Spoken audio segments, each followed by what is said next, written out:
let's find out what happens now that Harry is on the Gryffindor Quidditch team. Bet it's that one behind the statue of Gregory the Smarmy that we found in our first week. See ya! Fred and George had hardly disappeared when someone far less welcome turned up. Malfoy, flanked by Crabbe and Goyle. Having a last meal, Potter? When are you getting the train back to the Muggles? You're a lot braver now you're back on the ground and you've got your little friends with you, said Harry coolly. There was, of course, nothing at all little about Crabbe and Goyle, but as the high table was full of teachers, neither of them could do more than crack their knuckles and scowl. I'd take you on any time on my own, said Malfoy. Tonight, if you want. Wizard's duel. Wands only, no contact. What's the matter? Never heard of a wizard's duel before, I suppose. Course he has, said Ron, wheeling round. I'm his second. Who's yours?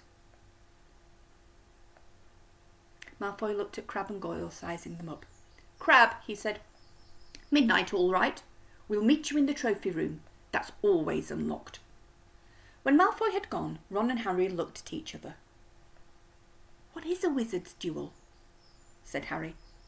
Well, what do you mean, you're my second? Well, a second's there to take over if you die, said Ron, getting started at last on his cold pie. Catching the look on Harry's face, he added quickly, oh, but people only die in proper duels, you know, with real wizards. The most you and Malfoy will be able to do is send sparks at each other. Neither of you knows enough magic to do any real damage. I'll bet he expected you to refuse anyway. And what if I wave my wand and nothing happens? Throw it away and punch him on the nose, Ron suggested. Excuse me. They both looked up. It was Hermione Granger. Can't a person eat in peace in this place? Hermione ignored him and spoke to Harry. I couldn't help overhearing what you and Malfoy were saying. Bet you could, Ron muttered. And you mustn't go wandering around the school at night. Think of the points you'll lose Gryffindor if you're caught. And you're bound to be. It's really selfish of you. And it's really none of your business, said Harry. Goodbye, said Ron. All the same, it wasn't what you'd call the perfect end to the day, Harry thought as he lay awake much later listening to Dean and Seamus falling asleep. Neville wasn't back from the hospital wing. Ron had spent all evening giving him advice, such as, if he tries to curse you, you'd better dodge it, 'cause I can't remember how to block 'em. There was a very good chance they were going to get caught by Filch or Mrs. Norris, and Harry felt he was pushing his luck breaking another school rule today. On the other hand, Malfoy's sneering face kept looming out of the darkness. This was his big chance to beat Malfoy face to face. He couldn't miss it. 11:30, muttered Ron at last. We'd better go. They pulled on their dressing gowns, picked up their wands, and crept across the tower room, down the spiral staircase, and into the Gryffindor common room. A few embers were still glowing in the fireplace, turning all the armchairs into hunched black shadows. They had almost reached the portrait hole when a voice spoke from the chair nearest them. I can't believe you're going to do this, Harry. A lamp flickered on. It was Hermione Granger, wearing a pink dressing gown and a frown. You, said Ron furiously, go back to bed. I almost told your brother, Hermione snapped. Percy, he's a prefect. He'd put a stop to this. Harry couldn't believe anyone could be so interfering. Come on, he said to Ron. He pushed open the portrait of the fat lady and climbed through the hole. Hermione wasn't going to give up that easily. She followed Ron through the portrait hole, hissing at them like an angry goose. Don't you care about Gryffindor? Do you only care about yourself? I don't want Slytherin to win the House Cup, and you'll lose all the points I got from Professor McGonagall for knowing about switching spells. Go away. All right, but I warned you. Just remember what I said when you're on the train home tomorrow. You're so... But what they were, they didn't find out. Hermione had turned to the portrait of the fat lady to get back inside and found herself facing an empty portrait.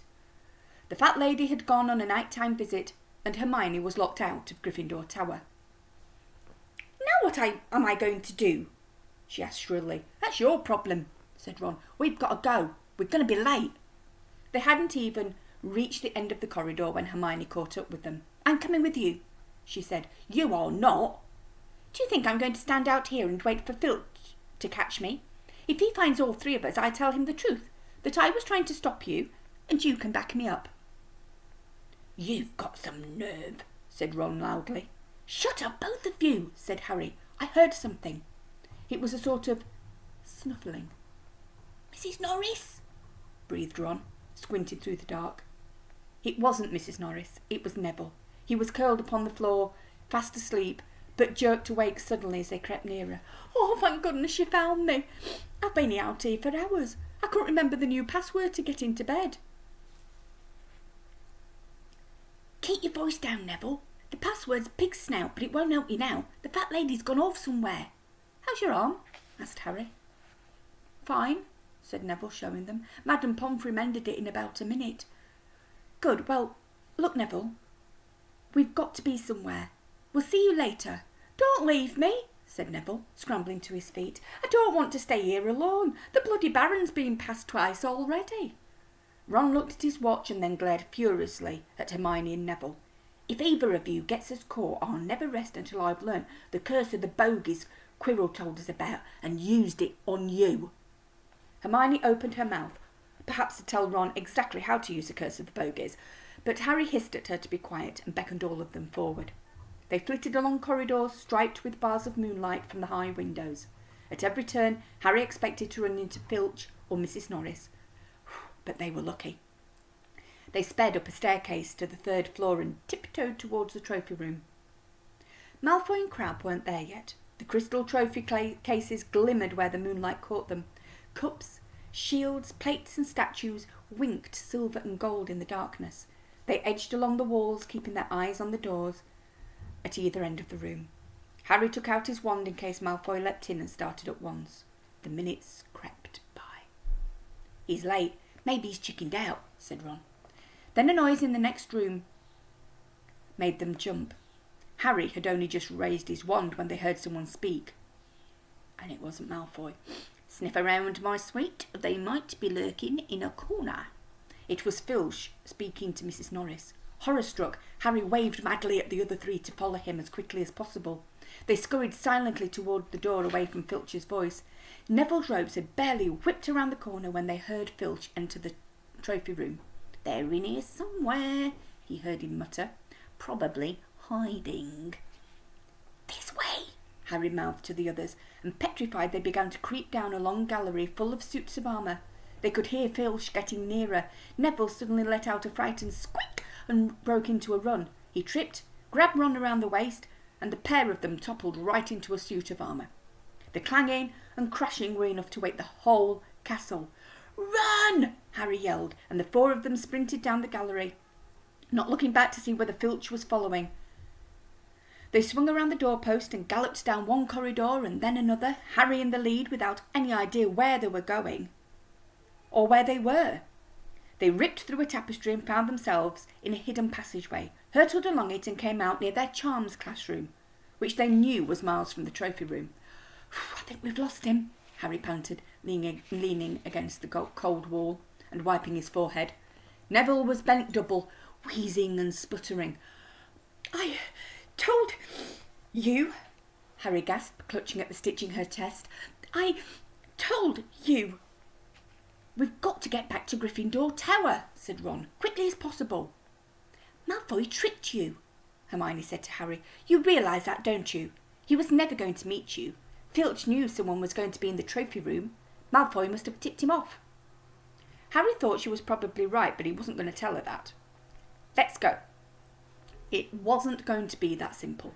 They hadn't gone more than a dozen paces when a doorknob rattled and something came shooting out of a classroom in front of them. It was Peeves. He caught them and gave a squeal of delight. "Shh! Shut up, Peeves! Please! You'll get us thrown out!" Peeves cackled. "Wandering around at midnight, tickle firsties! Naughty, naughty, naughty! You'll get caught!" "Not if you don't give us away, Peeves, please!" "Oh, should tell Filch I should," said Peeves in a saintly voice, but his eyes glittered wickedly. It's for your own good, you know.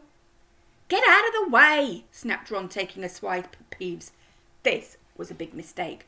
Students out of bed, Peeves bellowed. Student out of bed, down the charms corridor.